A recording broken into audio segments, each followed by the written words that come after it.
Hey guys, what's going on? It's Johnny with High Speed Dirt Reactions, and I'm coming at you with a movie review, Scream 6. So, let's talk about Scream 6. I'm going to start right away. Right away. Um, Man, to say I was disappointed is not necessarily an understatement, because my expectations were extremely low from the last outing. I absolutely despised the last film. I mean, they killed Dewey. I'm going to blame it on that, but they killed Dewey. The unveiling in the last film and just everything about it just didn't work for me, and it did feel like a Scream film. Um, but it just it's at the bottom of the barrel. I mean, it's not as bad as three, and it takes a lot to do that, but it's right above it. I mean, it's right there. It goes 5 and 3 for me. This one ranks a little bit higher than five, but not much. So let's get into it. Returning cast members: Melissa Barrera as Sam. We got Jenna Ortega back in this. These two are the main stars of the new, at least last two films. We also have Jasmine Savoy Brown as Mindy, and we have Mesa Gooding as Chad. These are the twin siblings. This is the big four of this last two films, and I actually like all four characters. I really do. They gel. They got a good camaraderie together, and it works for the story that they've tried to tell in the last two films. The backdrop in Scream 6 is New York. I really like what they did with this. There wasn't, even though, they show it in the posters and things like that, there wasn't like an overemphasis like they're in New York. It literally was just another backdrop, to be honest with you. And this film felt like a Scream film. This They did improve a little bit. I did like what they were doing with the storyline, and I'm gonna stay away. Like I said, this is non spoiler. But again, missed opportunities. A lot of missed opportunities. But I do like the storyline. I do like how they decided to go meta and really kind of didn't dive into all the sequels, but all the sequels play into the story and to our newest Ghostface, what's behind it. Ghostface in this. Ghostface is pretty brutal. Probably one of the most brutal ghost faces that I've seen. And matter of fact, is the most brutal ghost face I've seen.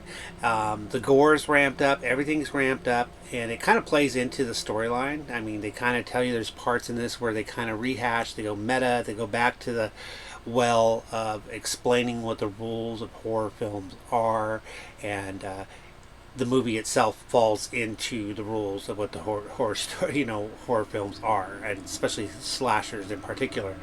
Um, but outside of that, it's pretty much a rehash of the last film. Like I said, it's a little bit better.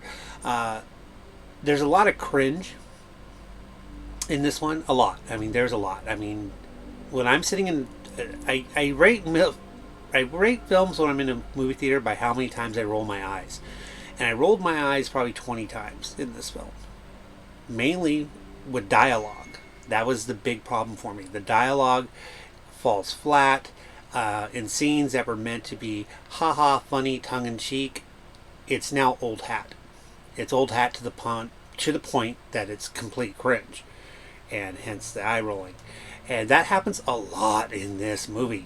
A lot. Legacy characters, let's talk about that. Courtney Cox does return, and she does play Gail Weathers, and I love Gail. I really do. It's a fun character for this franchise, and that's what it is. It's a franchise. But to be honest with you, legacy characters at this point, there's no need for them. And on the point of legacy characters, obviously we don't have Sidney Prescott back in this film. That was in news and everything like that, and Nev Campbell was not brought back for this movie, and there is no need for it, to be honest with you. They handle it pretty well. They gave a little backstory as to, literally it's like a little 5-second quip on Sydney and Sydney's whereabouts in life, and that's all it's needed. I mean, for nostalgia reasons, of course, we'd all love to see Sydney Prescott. I mean, I would love to see Sydney Prescott return. There's going to be a sequel. It's obvious. Paramount paid a lot of money to get the rights to this franchise, and they are running with it, and they should, because they're making bank. So more power to them. But they do, something needs to happen, and this to me was the proverbial last straw. We need a big change, and the big change needs to happen in the next film. We need something, and we need a better reveal. The reveal in this did nothing for me. Matter of fact, if anything, the reveal is what killed the movie for me. I was like, no, not to be, but are you fucking kidding me? It was really like that, and I pegged it from the beginning. So yeah, was it enjoyable? It was a good time at the theater. Um, Lots of gore, some clever kills, a little suspense, zero scare factor. This is not a scary scream by any, not even close. It's not scary at all. But there is some tense scenes. Got a little sweaty on the palm a couple times, especially when heights are involved. I'm not a big fan of that. So anytime you play with heights and I watch it, I'm right there with you. But that's really about it. Again, I said a small improvement over the last film, but something big needs to change. If you want to know if I think it's worth your movie going dollar, absolutely, I'd go see it. It needs to be seen on the big screen. This is, I mean, these films are fun. So go in there, get your popcorn, get your soda, sit back, and just have a good time. You know, the runtime's about 2 hours and 3 minutes, and you know you're gonna get your value. But if you're looking for them to step outside, outside of the Scream realm, you're not gonna get that. You're not gonna get that at all. The performances are great. I enjoyed the core four of actors that are the nucleus of the current Scream storyline. But again, like I said, we can pretty much do away with legacy characters. They're not going to help this progress anything anymore. And these four are so good together. I just dig it. There's going to be a lot of, you're going to have to like realize there's a lot of things that happen in this that if they were to happen in real life, people would be done. I'm not going to go into any more than that. But it's a Scream movie, so people are not always done, if you know what I mean. But I like I said, I enjoyed it. I enjoyed it a lot more in the last film, and but something does need to happen. And I can't put any suggestions out there. I'm not a writer, but I am a film fan, and I mean, it doesn't take proverbial rocket science that this needs a massive facelift. And I want to be scared again at a Scream movie. I want to get to the point where the ghost face is so freaking diabolical and so intimidating that you don't even want to go up against the son of a bitch.